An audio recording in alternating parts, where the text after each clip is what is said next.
Wignell Chivayo buys a Mercedes-Benz for Zanu PF top Murakashi Mukungunugwa.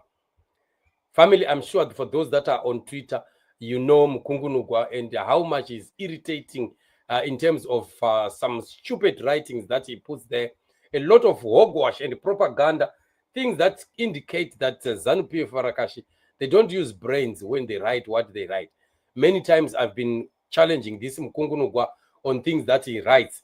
And I think he's also one that I was talking about yesterday, if I'm right, who was also talking about the Queen of England, saying that the Queen of England was there ruling for the rest of her life, and yet people of Zimbabwe are refusing Mnangagwa that. These are some of the people that think like that. Just imagine. And now, during this very time, towards the pre-cap farm and during and after pre-cap, he has been posting quite a lot to the point that we also heard Nick Mangwana coming to his praises. And many other Warakashis praised him to the point that Wignell has finally come out and bought him a Mercedes-Benz. And, you know, for ZANU-PF people, they think this is quite a very great achievement because I think the ZANU-PF has been bewitched when it comes to issues of cars. Because cars, what is a car? What is a car, really? I wish this guy was buying people houses. It's much better. And this is one of the Varakash, who is slowly beginning to change. Nowadays, he criticizes ZANU-PF big time. He says, congratulations to Mukungunugwa. You don't need to agree with him to know that he is a committed cadre. Wignell here writes that today I want to appreciate a committed ZANU-PF cadre and information strategist, Mr. C.H. Mukungunugwa, for his remarkable dedication to the party, his unwavering efforts in publicizing ZANU-PF activities and ensuring. Oh, I didn't know that it's long like this.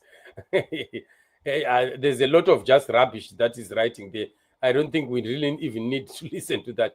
But anyway, we can just show you the car that has been bought by Wignell Chivayo. So we've been talking about this very issue of the things that Chivayo is dishing out, and many people thinking that these are gifts, and yet spiritually, these people continue to be, initiated into the occultism of ZANU-PF. So Mukungunugwa is just graduated to another level. And for your own information, unfortunately, I do have his photo, but it's far. I can't be able to search for it and bring it here. The photo of this young man, very young, a very young man, this Mukungunugwa. When you see him writing there, you might think that maybe he's some war veteran or somebody. Very young person. Young. When I looked at him there, he could be in his 20s. And just imagine, these are the people that want to be teaching wrong morals to our young people in Zimbabwe, that you can only become rich when you support ZANU-PF. Only when you support ZANU-PF can you be able to drive a car, to have money, or to build a house, to get a stand, and things like that. And we know the reason why they are doing these things. Besides the issue of initiating people into their occult, they are also sending a message for young people, and not only young, many people, because we've seen also much older men, fathers, also asking for cars from Wignell Chivayo, which is something that was quite very sad and unfortunate. So we continue to encourage our young people that it's not about ZANU-PF. We need to have a country that works. Zimbabwe must work, but unfortunately, the country cannot work. The economy can't work. The currency cannot rise as long as we have Mnangagwa and ZANU-PF in power, because these are the very enemies of progress in Zimbabwe.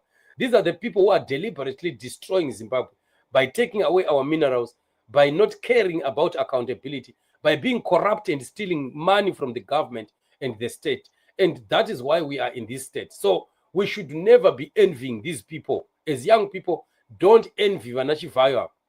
You need to join hands with those that are talking about change in Zimbabwe and fight together with the change champions to remove those that are causing poverty in Zimbabwe. Because what does it help? Even E.M. Mukungunugwa, if he can have that car, but his aunt cannot have that car, his uncle cannot have that car, his relatives are also poor and the like. So why do we have to become so selfish that as long as my things are moving, I don't care about the rest of the people? Because even if Zanu PF can give you all the money, but can you be able to feed all of your relatives? No, you can't. Definitely what is needed is we need a country that allows or enables everyone to have a life. We want everyone to have a life. We want our young people to be able to work, to start businesses, start companies, and make money for themselves, build houses for themselves, build homes for themselves, start projects and things like that. That is what we want. Our school leavers must also be given that opportunity to get into a working economy where they can also be productive and make money for themselves. Not what we are seeing with the Zanu PF. So our youth are already, discouraged. Our youth have already been taught the wrong morals. The work ethics that are important for the youth of Zimbabwe is not what we are seeing now being demonstrated by people like Zanu, like Chivayo. So I don't care what other people can say. I've heard some other men of God also praising Chivayo, things like that. No. We don't have to be attaching things where they don't work. At times, we need to simply educate the people and tell people the reality. We don't have to be hiding behind a finger and failing to tell these people the correct thing. Our young people must stop clapping hands for these mpingas, who are people that are operating from darkness. We need to have our young people work, and they become the mpingas themselves through hard work. And that is the kind of culture that we want to see in the new great Zimbabwe. Otherwise, with Zanu PF in power and Mnangagwa in power, we won't be able to have our young people trained and encouraged to know that hard work pays, education pays, and being honest and transparent also helps you and also helps the nation. So this is what we are looking at. Quite very unfortunate and sad, the situation that our country continues to go through under the rulership of Mnangagwa and Zanu PF. So we continue to encourage our young people, continue to encourage all citizens of Zimbabwe to join hands in prayer, join hands in putting pressure to make sure that we fight for freedom for Zimbabwe. Zimbabwe must be freed from the hands of Zanu PF if we are to become a people that are also envied by other people or other nations. Thank you so much, family, once again for joining me on the show. We shall be meeting tomorrow on the same platform as we continue to look at many of the issues that are happening in the nation. Remain blessed and shalom.